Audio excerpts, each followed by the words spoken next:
যে বিন্নালা গেছি গিয়া খেত কোপাইয়া এর মধ্যে জৈব সার তারপরে ইউরিয়া পটাশ সব কিছু দিছি মিলে এক লগে দিছো হয় এই লেগেই তো কই তুমি এত ফসল ফলাও মোরা যে এত কষ্ট রি মগড হয় না কা এই যে কফি লাগাইছি হয় না এবার হইবে তোমরা এই বয়াতির কথা কাম দিও না। তুমি মগ কথা না করলে না তো তুমি মম্মে যাও এবারে তোর ডাকছে কেটাই যা দেন যা মাইসি না করো কথার মধ্যে আইয়া এটা তুমি মাথায় নিও না তাই খালেক বয়াতি মুরব্বীরে সবাই আসেন দেখতে এসি।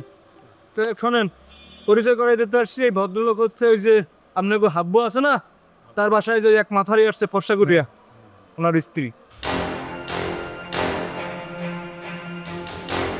আপনাকে হাব্বা হ্যাঁ করছে কি, এই লোকটার বাসর ঘর দিয়ে ওই রাঙ্গা মাথারে রে ফুসলাই ফাসলাই লই চললিস।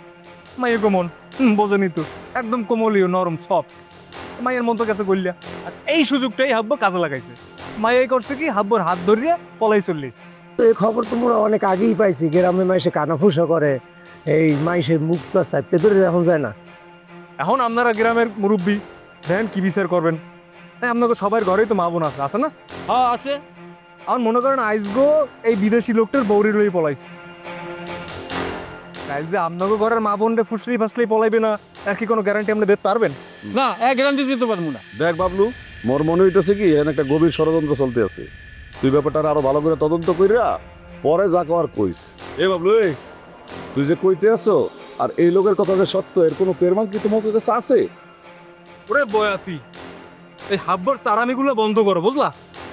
আর কথাবার্তা সবসময়ের জন্য হুট করে বলবা, বলে দিলাম। এই সেকেন্ড চেয়ারম্যান আপায় কি মনে করেন আজান নিয়ে কথা বলে? তবে বলেন তো, ওই মহিলা আপনার কি বিবাহিত স্ত্রী না? বলেন, একটু বলেন। আচ্ছা, আমি বুঝিয়ে বলতেছি। জি, সে আমার বিবাহিত স্ত্রী। এই যে আপনাদের গ্রামের হাবু আমার বউটাকে ভুলে ফেলা সে এখানে নিয়ে আসছে।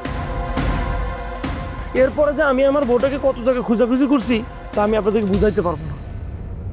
পরে জানতে পারলাম সে এই গ্রামে আছে। এখন আমি আসছি এই গ্রামে আমার বউটাকে নিতে।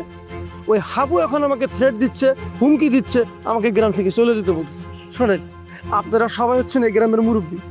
আমি আপনাদের কাছে বিচার দিলাম, দয়া করে আপনাদের কাছে হাত জোড় মিনতি করতেছে, আমার বউটাকে আমার কাছে ফিরিয়ে দেন, আমি ওরে নিয়ে চলে যাই। এই বয়াতি, তুমি হাবুর লাগে থাকতে থাকতে সারাদিন যে কয় এই বিশ্বাস করো, আর সব কিছুই তোমার বিশ্বাস করা উচিত না।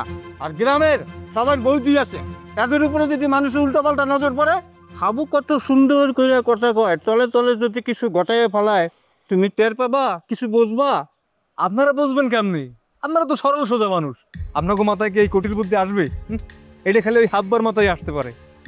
এখন শুধু আমাদের বিচারের ব্যবস্থা করতে হবে, আর এই বিচারের ব্যবস্থা করছে কিনা আমাকে সেকেন্ড চেয়ারম্যান আপায়। আপনারা খালি একটু কষ্ট করে সময় মতো উপস্থিত থাকবেন, ঠিক আছে? শোনেন, আগামীকাল সকালবেলা ঈদগাঁও মাঠে সবাই উপস্থিত থাকবেন, আর এই সবাই দাওয়াত দেবেন। কি পারবেন না? 100 বার। আচ্ছা, তো মই হলে যাই, কারণ কালকে সময় মতো চললেন কিন্তু, ঠিক আছে? মনে থাকবে না? হ্যাঁ, মনে থাকবে। সবাই চলেন, আপনার দিয়েই চল। দেখেন মুই যাই।